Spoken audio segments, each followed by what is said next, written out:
इस वीडियो में हम जेड इंडेक्स प्रॉपर्टी के बारे में पढ़ेंगे, जो एक बहुत ही इम्पॉर्टेंट कंसेप्ट है जब हम CSS लेआउट पे काम करते हैं। पिछले वीडियो में हमने CSS पोजीशन के बारे में पढ़ा था, जो ये बताता है कि किसी भी एलिमेंट को उसके नॉर्मल फ्लो से किसी और जगह पर हम प्लेस कर सकते हैं यूजिंग पोजीशन। अब अगर हमने CSS पोजीशन यूज किया है तभी हम जेड इंडेक्स प्रॉपर्टी यूज कर सकते हैं। पहली बात आपको ये ध्यान रखना है। अब जेड इंडेक्स करेगा क्या?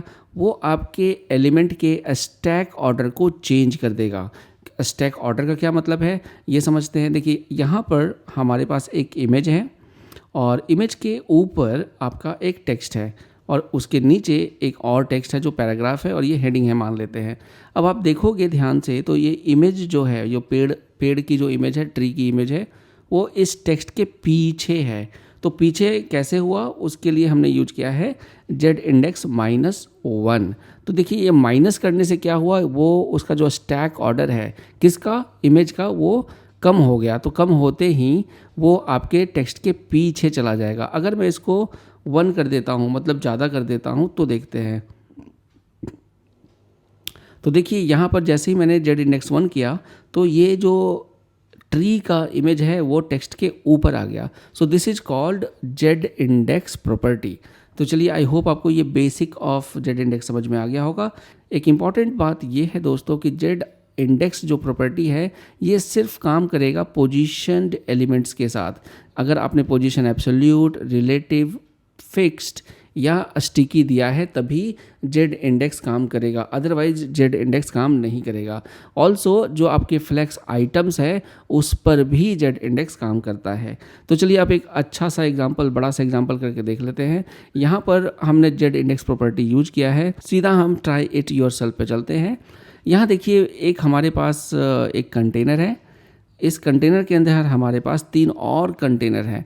3 और कंटेनर कौन कौन से हैं? एक ब्लैक बॉक्स है, एक ग्रे बॉक्स है और एक ग्रीन बॉक्स है। तो ये ब्लैक बॉक्स का बॉर्डर आप देख सकते हो ब्लैक, इसके बाद ये ग्रे बॉक्स आपको दिख रहा है और ये तीसरा क्या है आपका, ग्रीन बॉक्स। अब अगर आप इसको ध्यान से देखोगे तो सबसे नीचे में आपका क्या है, ब्लैक बॉक्स, जिसका इंडेक्स कितना है, जेड इंडेक्स 1। दूसरा है हमारा ग्रीन, जो ब्लैक और ग्रे के बीच में है, यहाँ आप देख सकते हो इसका, क्योंकि इसका इंडेक्स है 2। और थर्ड हमारा जेड इंडेक्स 3 है, जो सबसे ज़्यादा है, वो सबसे टॉप पे दिखेगा, जो है हमारा ग्रे बॉक्स। तो यहाँ पे हम इसका एग्जांपल देख लेते हैं। ब्लैक बॉक्स में हमने जेड इंडेक्स 1 किया है, ग्रे में हमने 3 कर दिया है और ग्रीन में 2 किया है। अगर मैं ग्रीन को 4 कर देता हूँ सबसे ज़्यादा, तो देखिए आउटपुट क्या आएगा। तो ग्रीन सबसे ऊपर आ गया। और अगर मैं ब्लैक को कर देता हूँ सबसे ज़्यादा, लेट्स मेक 5, तो यहाँ पर ब्लैक सबसे ऊपर आ जाएगा।